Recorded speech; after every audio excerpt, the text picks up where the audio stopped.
നമസ്കാരം. നമ്മുടെ ഇന്നത്തെ പരിപാടി എന്ന് പറഞ്ഞാൽ നമ്മളൊരു ഫ്രഞ്ച് ബുൾഡോഗ്, അതുപോലെ ജാക്ക് റസൽ, ഇതൊക്കെ ലിറ്റർ അവറായി കിടപ്പുണ്ട്. അപ്പോൾ അവന്മാരൊരു വീഡിയോ ചെയ്യാൻ വിചാരിച്ചാണ്. അപ്പോൾ ഇന്നത്തെ ചെറിയൊരു ലക്ഷണങ്ങളൊക്കെ കാണിക്കുന്നുണ്ട്. അപ്പോൾ നമ്മളൊരു വീഡിയോ എടുക്കാൻ ചെന്ന് ഇറങ്ങിയതാണ് പുറത്തേക്ക്. അപ്പോൾ ഞാൻ അവരെ കാട്ടിത്തരാം കേട്ടോ. അപ്പോൾ നമ്മുടെ ചാനൽ ആദ്യമായിട്ട് കാണുന്നവരൊക്കെ ഒന്ന് സപ്പോർട്ട് ചെയ്തോളൂ. പുതിയ ഇതുപോലത്തെ ഡെലിവറി വീഡിയോകളൊക്കെ നമ്മൾ അപ്ഡേറ്റ് ചെയ്ത് ഇടുന്നതാണ് കേട്ടോ. വീഡിയോ ഞാൻ കാട്ടിത്തരാം. അപ്പുറത്ത് ഭയങ്കര ലഹരി ഉണ്ടാക്കിയിട്ട് ഇടുന്നുണ്ട്.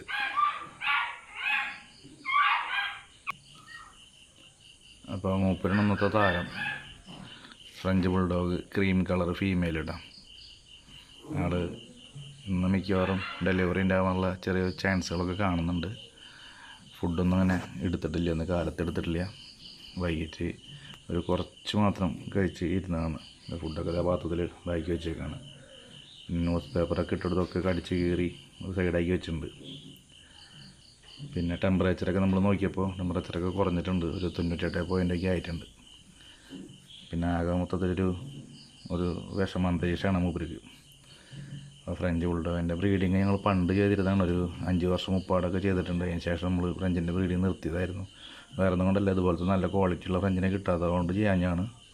അപ്പോൾ നമ്മൾ തന്നെ ഒന്ന് കിട്ടിയപ്പോൾ ബ്രീഡിങ് ചെയ്ത് തുടങ്ങിയുള്ളതാണ്. പക്ഷെ അന്നത്തെ ഫ്രഞ്ച് ഇവളായിട്ടും ഒരു പൊടിക്ക് വേണ്ടി വലിപ്പമുണ്ടായിരുന്നു കേട്ടോ. ഹൈറ്റിലുണ്ടായിരുന്നു കുറച്ച്. ഇവള് ഭയങ്കര കോമ്പാക്റ്റാണ്.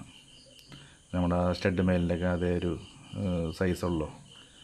പക്ഷേ ഇവളുടെ ഡെലിവറി എത്രത്തോളം സക്സസ് ആകുമെന്നുള്ളത് വലിയ പിടിപാടില്ല. ചിലപ്പോൾ പല സർജറിയൊക്കെ വരാൻ ചാൻസസ് ഉണ്ടെന്ന് തോന്നുന്നു. കണ്ടവരെല്ലാവരും വരാൻ ചാൻസ് ഉണ്ടെന്ന് പറഞ്ഞു. ഭയങ്കര ചെറുതായ കാരണം കൊണ്ട്. ഇത്ര ചെറിയ ഫ്രഞ്ചുകളൊക്കെ ആണ് ഒറിജിനൽ സാധനം കേട്ടോ. കാണാൻ നല്ല ഭംഗിയാണ്. പക്ഷേ അവരുടെ ഡെലിവറിയൊക്കെ അതിൻ്റേതായ ബുദ്ധിമുട്ടും കാര്യങ്ങളൊക്കെ ഉണ്ടാവും. ഇത് എത്രത്തോളം സക്സസ് ആകുമെന്നുള്ള അറിഞ്ഞുകൂടാ. എന്തായാലും കുറേ നാളുകൾക്ക് ശേഷം ഇന്ന് ഹോസ്പിറ്റലിലേക്ക് പോകേണ്ടി വരുമെന്ന് തോന്നുന്നുണ്ട്. ഏതാച്ചൊക്കെ അപ്പോൾ രാത്രി ഏതാണ്ട് ഒരു 9 മണിക്ക് ആയിട്ടുണ്ട് ഇവിടെ. ഇതുവരെ ലക്ഷണങ്ങൾ എന്ന് പറഞ്ഞാൽ പുഷിങ്ങൊന്നും തുടങ്ങിയിട്ടൊന്നുമില്ല. ഇങ്ങനെ ആളിങ്ങനെ സൈലൻ്റായിട്ട് ഇതിനുള്ള ഇരിപ്പാണ്. ചിലപ്പോൾ ഇനിയിപ്പോൾ കിടന്ന് ഉറങ്ങും. സാധാരണ ബീകളൊക്കെ ആണെങ്കിൽ ഇതുപോലെ ഇരുന്ന് പതുക്കെ പറഞ്ഞ് കിടന്ന് ഉറങ്ങി. പിന്നെ ഒരു രാത്രി 2 മണിക്ക് ആകുമ്പോൾ തുടങ്ങും. ഇവരുടെ എന്താണെന്നുള്ളത് വലിയ പിടിപാടില്ല. എന്തായാലും നോക്കിയോണ്ട്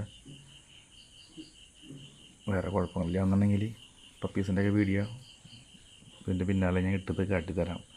ഇവരെ വെച്ചിട്ട് വീഡിയോ എടുക്കണമെങ്കിൽ എളുപ്പമല്ല. ഇതിൻ്റെ രാത്രിയൊക്കെ നമ്മൾ ഡെലിവറിക്ക് വന്നിട്ടുണ്ടെങ്കിൽ ഞാൻ ഒറ്റയ്ക്ക് തന്നെ ഇരിക്കാറ്. മോന് നോക്കി ചിലപ്പോൾ ബിസിനസ് ക്ലാസ്സൊക്കെ ഉണ്ടെങ്കിൽ കാരണം കൊണ്ട് അവനൊന്നും ചിലപ്പോൾ ഹെൽപ്പ് ചെയ്യാൻ വരാറില്ല. നമ്മൾ ഒറ്റയ്ക്ക് തന്നെ ഇരിക്കേണ്ടി വരും. അപ്പോൾ ഇന്ന് നോക്കട്ടെ. അതുപോലത്തെ ചിലപ്പോൾ രണ്ടെണ്ണത്തിനൊക്കെ ഒരുമിച്ചെടുക്കേണ്ടി വരാൻ ചാൻസ് ഉണ്ട്. തൊട്ടപ്പുറത്തെ വീട്ടിൽ ജാക്ക് റസൽ കിടപ്പുണ്ട്. അവർ 2 ആളുണ്ട് അതിൽ. അവരും ഏകദേശമൊക്കെ ഡേറ്റ് ആയിട്ടുണ്ട് ഏകദേശമൊക്കെ. അപ്പോൾ അവരും ചിലപ്പോൾ വേണ്ടി വരും. ഞാൻ അവരെയും കൂടി കാട്ടിത്തരാം. ഡോവിനെ ശല്യപ്പെടുത്തണ്ട. ഇവളുടെ പേര് ഡോ എന്ന് പറഞ്ഞ പേര്. ഞാൻ ബാംഗ്ലൂരിൽ നിന്ന് കൊണ്ടുവന്ന ഫീമെയിലാണ്. അപ്പോൾ അവർ വിളിച്ചിരുന്ന പേരാണ് ഈ ഡോ എന്നുള്ളത്. ഡോ എന്ന് വിളിച്ചപ്പോൾ തന്നെ ആൾ പതുക്കെ നോക്കുകയാണ് വന്നിട്ട്. പിന്നെ വേറൊരുത്തിൻ്റെ ഒരു സില്ലിന്ന് പറഞ്ഞിട്ടുള്ള അവൾ അപ്പുറത്ത് അവിടെ മാറ്റിയിട്ടേക്കാം. അവിടെ രണ്ടുപേരും ഒരുമിച്ചായിരുന്നു. അവരെ മാറ്റിയിട്ട് പറഞ്ഞു ഡോ ഡോ ഡോ. അവിടെ നോക്കാം. സ്ഥലം ശല്യപ്പെടുത്തണ്ട.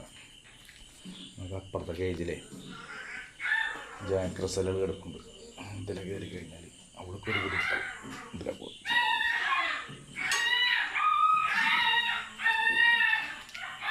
ഇതുണ്ടോ, ഇതിൽ 2 ആളുണ്ട് കേട്ടോ. ഞങ്ങൾക്ക് എടുക്കണവളുണ്ടല്ലോ, അവൾ ഏതാണ്ടൊക്കെ ഡെലിവറി സമയങ്ങളൊക്കെ അടുത്ത് തുടങ്ങിയിട്ടുണ്ട്. 2 പേർക്കും നല്ല വയറുണ്ട്. കഴിഞ്ഞ പ്രാവശ്യം ഇതുപോലെ തന്നെയായിരുന്നു. നോർമലായിട്ട് പ്രസവിച്ചാണ് കഴിഞ്ഞ പ്രാവശ്യം. നമ്മുടെ ചാനലിൽ നമ്മൾ ഇതിൻ്റെ വീഡിയോ കിട്ടണമെന്ന് തോന്നുന്നു. എനിക്ക് അപ്പോൾ ഓർമ്മയില്ല. മറ്റേ അങ്ങനെ ഇരിക്കുന്നത് റാണി എന്നാവുള്ള പേര്. കിടക്കണുള്ള പേര് സില്ലിക്ക് ഏതാണ്ടൊക്കെ ഡേറ്റ് അടുത്തിട്ടുണ്ട്. ഇന്നൊക്കെ ടെമ്പറേച്ചർ നോക്കിയപ്പോൾ ഒരു 100 ആയിട്ടുണ്ട്. ഏകദേശമൊക്കെ അടുത്ത് വരുന്നുണ്ട്. മിക്കവാറും ഇന്നലെ നാളെ വിട്ട് പോകാൻ ചാൻസ് കുറവാന്ന് തോന്നുന്നു. ഭക്ഷണമൊക്കെ വളരെ കുറവാണ് കഴിക്കുന്ന ആൾ.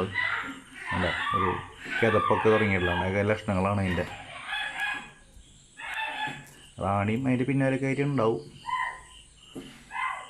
യുവന്മാരുടെ ഡെലിവറി അത്ര പേടിക്കേണ്ട ആവശ്യമില്ല കേട്ടോ. ഇവന്മാരൊക്കെ നല്ല ഈസി ആയിട്ട് പ്രസവിച്ചിരുന്ന ആൾക്കാരാണ്. ജാക്ക് റസൽ വളർത്താനും ഈസിയാണ്. പാവങ്ങളാണ്, വലിയ അലമ്പുള്ളവരൊന്നുമല്ല. ഡോറ് തുറക്കുമ്പോഴേക്ക് ഞാൻ ഓടി വരുന്നുണ്ട്. കട്ടിത്തരാം.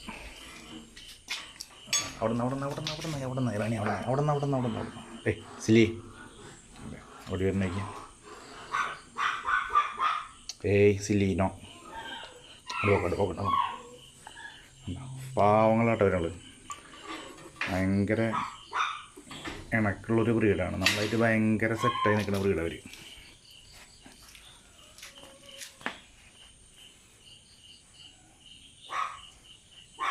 പൂണുണ്ട്, ആ പൂണോളം മിക്കവാറും ആദ്യത്തെ ഡെലിവറി ആവുക. അതിന് ശേഷം ഇവളുടെ ഉണ്ടാവാൻ ചാൻസ് ഉള്ളൂ.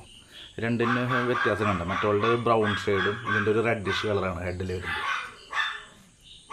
പക്ഷെ സർട്ടിഫിക്കറ്റിൽ എല്ലാത്തിലും പക്ഷേ ഈ ബൈക്ക് കളറിനായിരിക്കും ഉണ്ടാവുക കേട്ടോ. ഈ സില്ലിയുടെ കണ്ണിൽ നിന്ന് കുറച്ച് വെള്ളമൊക്കെ വരുന്നുണ്ട്, ചെറിയ വേനൽ വന്നു തുടങ്ങിയിട്ടുണ്ടെന്നുണ്ട് അവൾക്ക്. അതിൻ്റെ ഒരു ഇതാണ്. പക്ഷെ ഉമ്മമാർ മറ്റേ ഈ ബീകളുടെ പോലെയല്ല കേട്ടോ ഇവരെ ഡെലിവറി. ഇവർ ആ പ്രസവിക്കുന്ന സമയമാകുമ്പോൾ മാത്രം ജസ്റ്റ് ഒന്ന് മാന്തുക, പ്രസവിക്കുക ആണ്. ബീകളൊക്കെ ആണെങ്കിൽ 2 ദിവസം മുമ്പായിട്ട് തൊട്ട് തുടങ്ങും ഒരു പ്രസവിക്കുന്നതിൻ്റെ ലക്ഷണങ്ങളൊക്കെ. പക്ഷെ ഉമ്മമാർ അത്ര അങ്ങനത്തെ പ്രശ്നങ്ങളൊന്നും കാണിക്കാൻ കണ്ടിട്ടില്ല. കഴിഞ്ഞ പ്രാവശ്യം അങ്ങനെയായിരുന്നു, ഈസി ആയിരുന്നു ഇവരുടെ ഡെലിവറിയൊക്കെ. ഇപ്രാവശ്യം എന്താവുമെന്നുള്ളത് കണ്ടറിയാം. അപ്പോൾ ഇവരുടെ വീഡിയോസും ഇതിൽ ഞാൻ അപ്ലോഡ് ചെയ്യുന്നുണ്ട്. ഞാൻ വേറെ കുഴപ്പമൊന്നുമില്ലാണ്ട് നോർമലായി കിട്ടിയ ഭാഗ്യം. നമുക്ക് ഫ്രഞ്ച് ബുൾഡോഗ് അതിനാണ് ഇത്തിരി പേടി കൊള്ളുക. അത്ര വലിയ പേടിയില്ല. പിന്നെ ഫ്രഞ്ച് കുട്ടൻ്റെ അപ്പുറത്ത് കാട്ടിത്തരാം.